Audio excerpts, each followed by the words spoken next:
Muy bien, ahora sí tenemos nosotros al doctor Manuel Bermúdez Tapia. Doctor Bermúdez, como siempre, un placer tenerlo acá en el programa. Muy buenas noches. El honor es mío. Muchísimas gracias, doctora Moracho. Muy amable. El doctor Bermúdez es un abogado constitucionalista, como siempre lo presentamos acá, muy querido en el gremio, es jurista y bueno, catedrático de diversas universidades. Y por eso, doctor Bermúdez, queremos preguntarle a usted, bueno, uno, Manuel Merino y Francisco Sagasti, ambos expresidentes, exigen o están pidiendo la pensión vitalicia. ¿Para usted sería válido que pidan esta pensión? Hay una referencia muy importante. La ley que generó Ollantumala sobre el pago de beneficios pensionarios a los expresidentes, ¿correcto? Es una norma que no detalla cuál es el tipo de presidente que debería gozar de este privilegio. Esto es, el presidente elegido democráticamente o el presidente que asume funciones en mérito a una sucesión presidencial o eventualmente en mérito a una representación de parte del Congreso de la República. Y creo que Manuel Merino, ya en las próximas horas, lo más probable, le comiencen a sacar lo que él mismo detallaba sobre, ¿qué cosa? La condición de Sagasti. ¿Qué es lo que decía Manuel Merino el 16, miren, el 16 de marzo del año 2020? Hay que vacar a Vizcarra. El 16 de marzo del 2020, primer día como presidente del Congreso, él ya quería vacar a Vizcarra. Le demoró un año y pico, ¿correcto? Pero fíjense que cuando él tiene que renunciar al cargo de presidente en funciones, en representación del Congreso, ¿qué es lo que dijo después de Vizcarra, del que dijo de Sagasti? Él no es presidente, él es el representante del Congreso en el Poder Ejecutivo. La pregunta es muy sencilla. Mismo hecho, misma condición.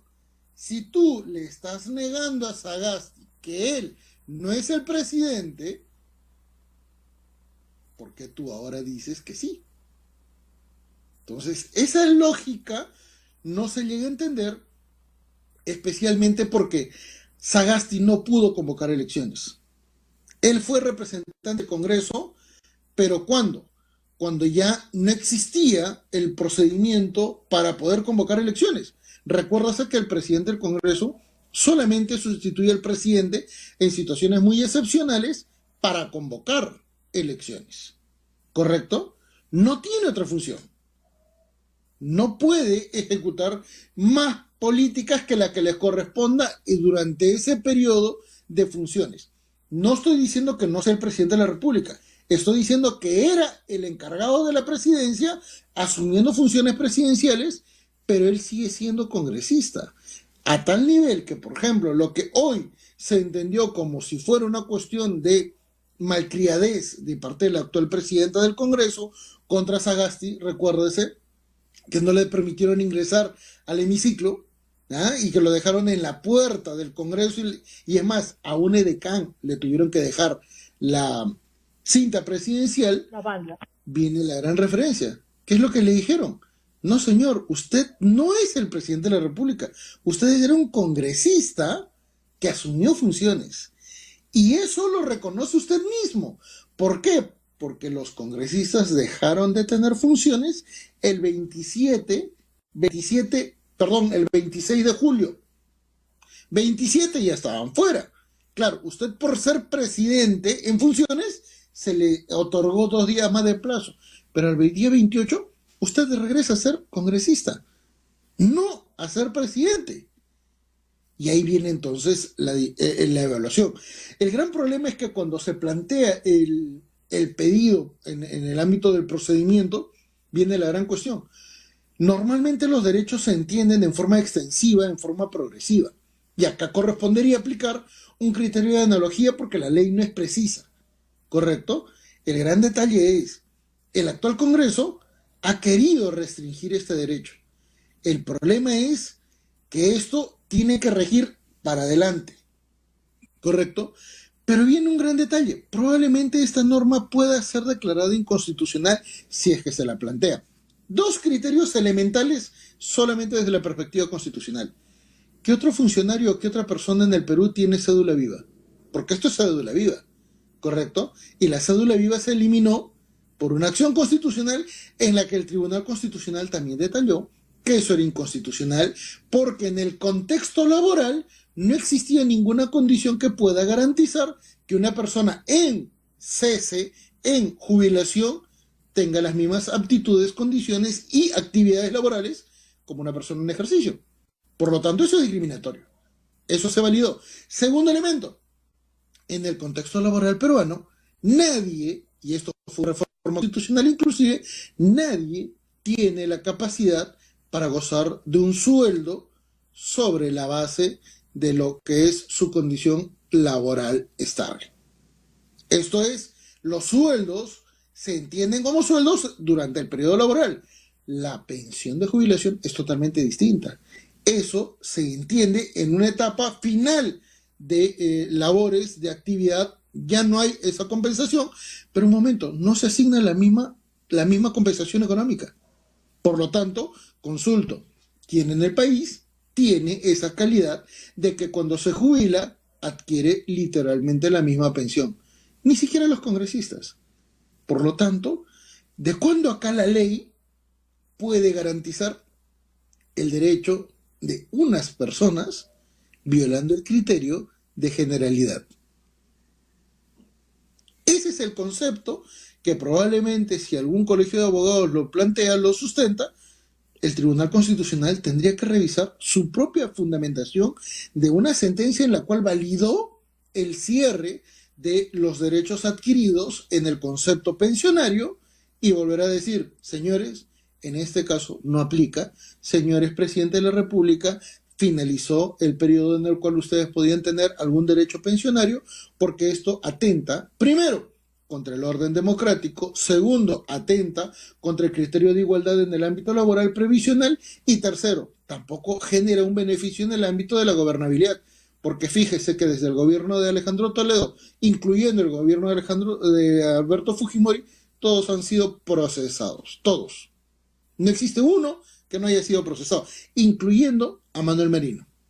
Incluyendo a Manuel Merino. Recuérdese que él tiene 2 denuncias por delitos de lesa humanidad, como los tuvo Alan García en su momento, como los tuvo Fujimori en su momento, como también los tuvo, ¿qué cosa? Por delitos de corrupción de Alejandro Toledo y Pedro Pablo Kuczynski y Ollanthumala. Es más, Ollanthumala ha estado detenido.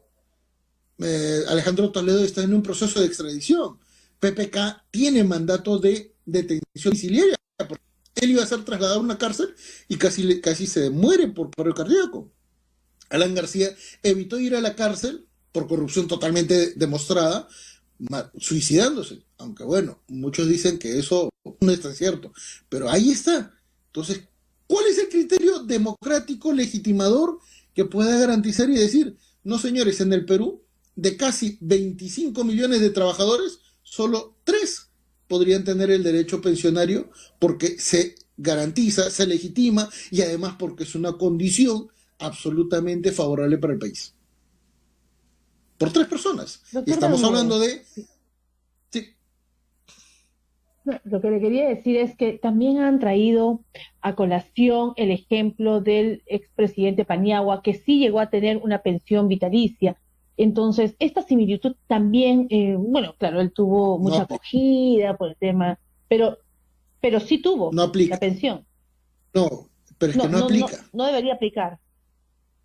Hay un gran detalle, y es el elemento temporal. Primero, Paniagua, 2000-2001, ¿correcto? La reforma en el ámbito pensionario, la reforma constitucional que limitó el contexto de los derechos adquiridos en materia laboral, se dieron en el año 2003. La sentencia del Tribunal Constitucional que avaló esa decisión de política de Estado fue 2004. Por lo tanto, el derecho que en su momento se reconoció a Paniagua con una ley fue, ¿qué cosa? Modificada correctamente, avalada por el Tribunal Constitucional, porque nadie la cuestionó y que por tanto ya no puede ser aplicable. El gran detalle es que normalmente cuando se quieren aplicar criterios de interpretación favorables a uno, aplican cualquier cosa. Pero, momento, si un abogado correctamente hace la evaluación, tendría que evaluar ¿qué cosa? El contexto temporal. Tendría que analizar el contexto temporal. Y ahí está el error. Doctor Bermúdez, pasando a otro tema, no, importante la precisión que nos acaba de dar, pasando a otro tema sobre la Asamblea Constituyente. Tenemos que ya en el interior del país se están recolectando las firmas pro Asamblea Constituyente y también tenemos por el otro lado otra gran parte de peruanos que están contra la Asamblea Constituyente. ¿Usted cree que va a prosperar realmente la Asamblea Constituyente o debería realizarse cambios en la Constitución, modificaciones parciales de la Constitución? A ver, es una pregunta muy interesante, pero a la misma vez muy extensa, ¿correcto?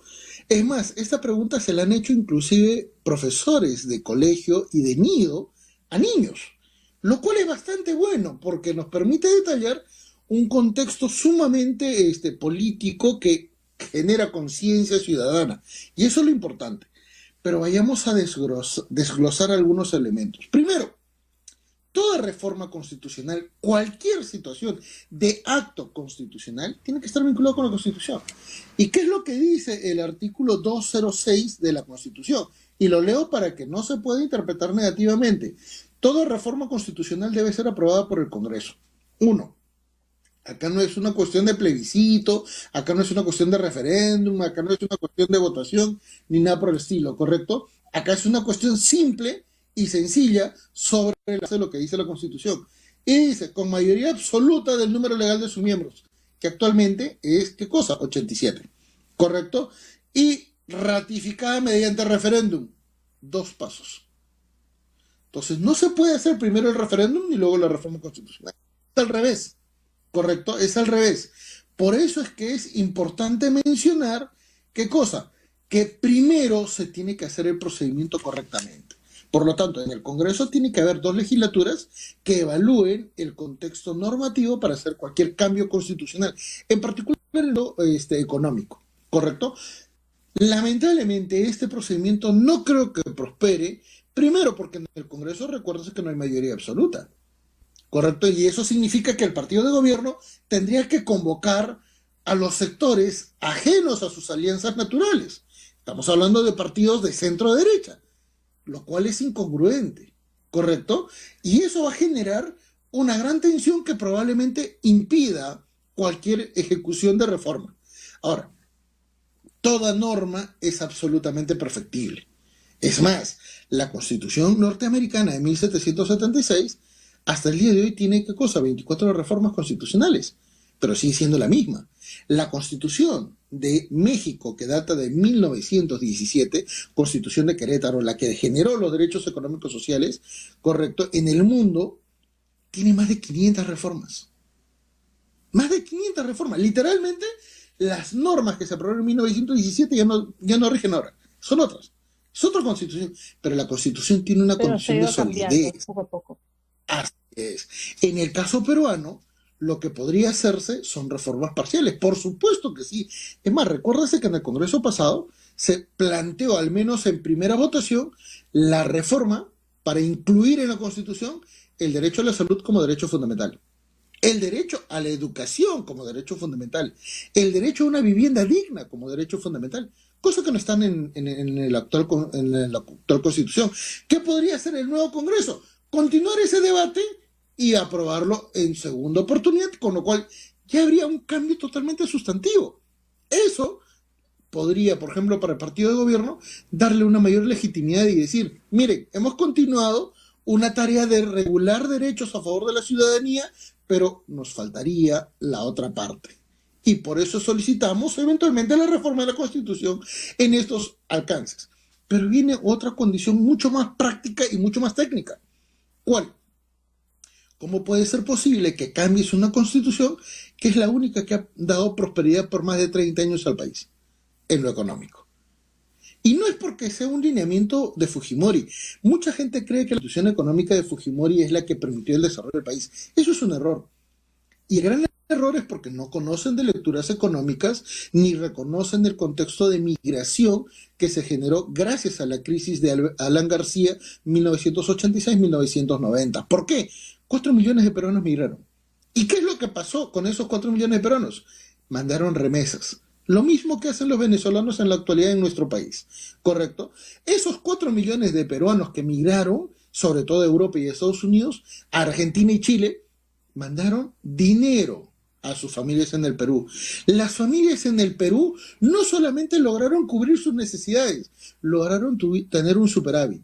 ¿Por qué creen que se desarrolló el contexto inmobiliario? ¿Por qué creen que se mejoró el contexto de los conos en Lima respecto de la autoconstrucción? ¿Por qué creen que se generó el contexto de las pymes y MIPES antes que Fujimori materializara estas leyes? Entonces, es un sinsentido histórico, claro, el centrarse en una lectura sin tomar en cuenta en nuestro país es un contexto económico, social, político, constitucional, demográfico. Es un conjunto. El desarrollo económico Claro. ha sido iniciado a partir de la migración de 4 millones de peruanos. Todas las familias que tuvieron migrantes en el extranjero han mandado remesas. En el Perú no había dinero, en el Perú no había trabajo. ¿De dónde vino ese dinero? Ese dinero ingresó lícitamente al Perú. El gran problema es que muchísimas personas no sabían qué hacer con el dinero y comenzaron a producir. Por eso es que Gamarra comenzó a crecer. Por eso es que los centros de producción industrial comenzaron a crecer. Tuvimos un montón de pymes y MIPES antes de que exista una ley sobre la materia. Por lo tanto, estamos hablando de unos 4 años previos a la reforma de la Constitución que generaron un cambio económico a nuestro favor. Por eso es que la realidad económica, cuando se generó el artículo 58, 59, 60 de la Constitución del 93, permitió ¿qué cosa? Un boom. Ese boom literalmente ha reducido 20 puntos nuestra pobreza, en términos históricos. Ha permitido ¿qué cosa? Que solo en el Perú exista pobreza extrema en los sectores endémicos en nuestro país. ¿Qué significa sector endémico? Sector históricamente y demográficamente pobre. Estamos hablando de las zonas más deprimidas de nuestro país, pero en el resto ya no ocurre eso, ¿correcto? Y lo paradójico del caso, las zonas más pobres de nuestro país son las que tienen más canon minero. El gran problema es que hubo un defecto en este proceso económico. ¿Cuál? La regionalización. Y lamentablemente ese es un problema que no quieren detallarlo porque evidentemente choca contra intereses políticos regionales. Pero la descentralización no funciona. Y la mejor evidencia de esto es que cada vez que el gobierno nacional ha transferido funciones y también presupuesto a los gobiernos regionales, no se ha ejecutado nada. Las mejores evidencias. Vengo de Moquegua. En Moquegua, en una zona, en un distrito de 5.000 personas, hay un estadio de 20.000. Y esa población es de tercera edad y tienen un estadio. Las personas de tercera edad juegan en un estadio. Las malas políticas. Pésimo pero no solamente dinero, eso. doctor. No solo eso, doctora. Yo le podría decir, si comenzamos a enumerar lo que dice el presidente, por ejemplo, tomando en cuenta su palabra, que podemos exportar corruptos, créanme que el 80% de los nombres que digamos van a ser presidentes regionales y alcaldes, ¿o no? Entonces, ahí está el problema. Acuerdo, ahí está el problema. El clamor del pueblo, claro. El clamor del pueblo, doctor Bermúdez, y se lo digo porque yo soy secretaria de la comunidad de acá del pueblo de San Miguel de Pumacoto, como alguna vez le he comentado acá, a 2 horas de Lima, es que se realizan obras y obras pésimamente construidas. Entonces el dinero llega a estas comunidades a algún lugar al interior del país y como usted dice, es risible hacer un estadio para 20.000 personas cuando todos, la mayoría son adultos mayores. Entonces, ¿en qué ayudas? Cuando de repente lo que más necesita quizás esa población es el agua potable. En el caso del pueblo de San Miguel, no tienen agua potable. Entonces, hay manantiales, pero hay que viabilizar, llevar los proyectos, y es lo principal, no tienen pistas. Sí. Recién se han hecho en el pueblito, que es más arriba de Pillo, es el cerrito, que es el mirador, que es San Miguel de Pumacoto, es decir, recién se han hecho algunas calles, entonces uno comienza a decir, y eso ocurre acá en Lima, entonces en los lugares más lejanos, la situación es peor. Ventanilla, claro. Quieren hacer un parque sobre el Huáscar. La pregunta es, Ventanilla, 70% de la zona no tiene pista, 80% no tiene desagüe, 60% no tiene electricidad, pero quieren hacer el Huáscar. No suena lógico, ahí hay algo. Entonces viene un gran problema, pero ese problema tampoco es responsabilidad de los gobiernos locales. Ese gran problema es del gobierno nacional, porque el que fija y autoriza las transferencias a través del CIAF es el Ministerio de Economía y Finanzas. Entonces viene un gran detalle. Viene cualquier pliego presupuestal a pedirme presupuesto, me tiene que sustentar por qué le tengo que dar el dinero.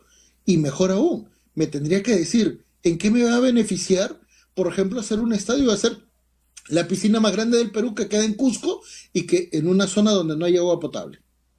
¿Para qué entonces construir una piscina en un distrito donde no hay agua potable? No tiene sentido. Pero es el que debería, ¿qué cosa? Catalogar. Por ejemplo, distritos con extrema pobreza no pueden habilitar ningún tipo de obra que no sea, ¿qué cosa? Para servicios básicos. Salvo que el distrito tenga todas las comodidades. Ahí recién habilitarle, ¿qué cosa? De repente para construir cuestiones que sean de repente un poco suntuosas o que tengan un efecto totalmente distinto, como por ejemplo un fin turístico. Pero esto, señores, es por el mal criterio para poder establecer órdenes de prioridad. Y no existe un orden de prioridad en el ámbito del Congreso. Y eso porque es el MEF el que tiene que ser controlado.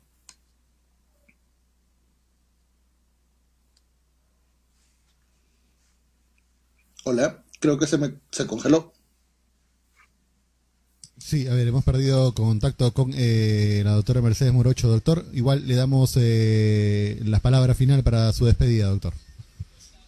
Muchísimas gracias en particular por esta oportunidad. Quedo muy agradecido con la doctora Morocho y quedo ante cualquier requerimiento eventualmente para poder atender algunas consultas en el ámbito constitucional con el mayor de los gustos. Muchísimas gracias.